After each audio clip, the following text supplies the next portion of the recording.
بسم الله الرحمن الرحیم سڵاوتان لەبێ بینەرانی ئازیز و خۆشەویست خۆشحاڵین لە بەرنامەی گفتوگۆ لەگەڵ ئێوەی ئازیز و خۆشەویستداین پشت بەخوای گەورە لە ئەڵقەی ئەمڕۆی گفتوگۆدا گفتوگۆ دەکەین یان با بڵین تەوەری بەرنامەکەمان لەسەر ڕازیبوونە بە بەشی خۆت بە میوانداری زۆر بەڕێز مامۆستا عەفان شێخ سدیق سەرگەتی زانایی ئاینی مامۆستا گیان زۆر بەخێربێی. سپاس.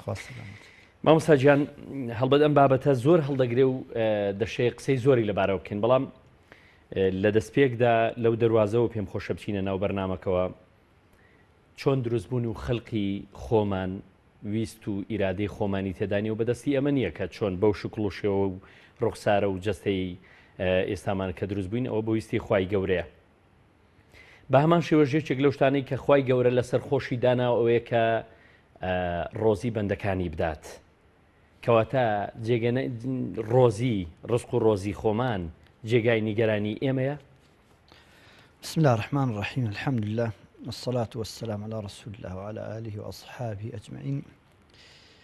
پێشکی دەستان خۆش بێ سڵاو ڕێزم بۆ بینەرانی پەیام هەیە لە هەر کوێ هەن کە چاویان لە بەرنامی ئێمە و گویان لە دەنگی ئێمە ئومێدەوارین ئەم چەند دەقەی لە خزمەتیان بتوانین ئەگەر هەر هیچ نەبێ ڕێڕوونیەکیان پێشکەشکێن کە ناتوانین هەموو بابەتەکە بە تێ تەسەلی باسکەین.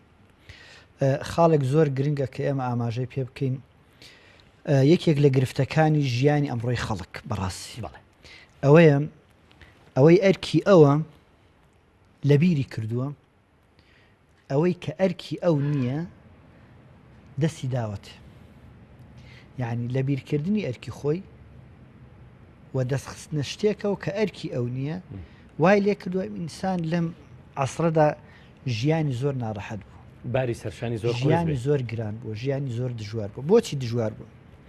من ڕێیەکم بۆ دانراوە ڕێکە ئاوا بڕم ڕێکیش دانراوە هی من نییە پێم دەڵێن لێەوە مەڕەوە پەیوەندی بە تۆوە نییە.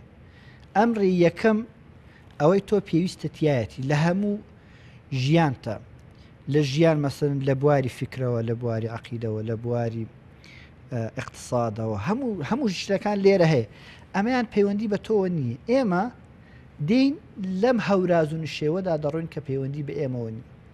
طبعاً کە لێرەوە ڕۆشتین ئەمەی ئێرە هیچ شتێکی ژیانی ئێمەیتیان نییە ژیانی ئێمە لەم لایە لەبەرەوەی دەبینین ئەلێرەوە کە ڕێ دەکەین هیچ شتێکمان دەست ناکە ئیلا چیمان دەسەکە ئیلا ماندووبوونمان دەسەکە.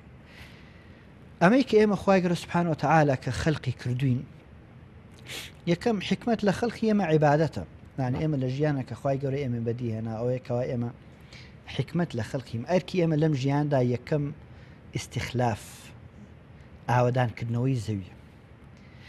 ئاوەدانکردنەوەی زەوی بە چی ئەبێ؟ بەوە دەبێت کە خالقی زەویەکە پێمان بڵێ چی بکەی و ئاوەدان دەبێتەوە نەکەوەی منێک کە شیت شارەزایی نیانێ وەکو وایە من ئێستا لە بواری مۆنتاژکردن هیچ نازانم هەر لە خۆمە تێنیشم کاکە فێرە بم کەی فێرە بم.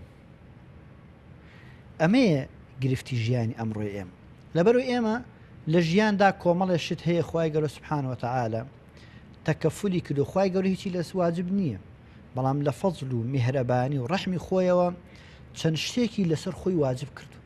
یەکێ لەو شتانی خوای گەورە واجبی کردو لەسەر خۆی چییە؟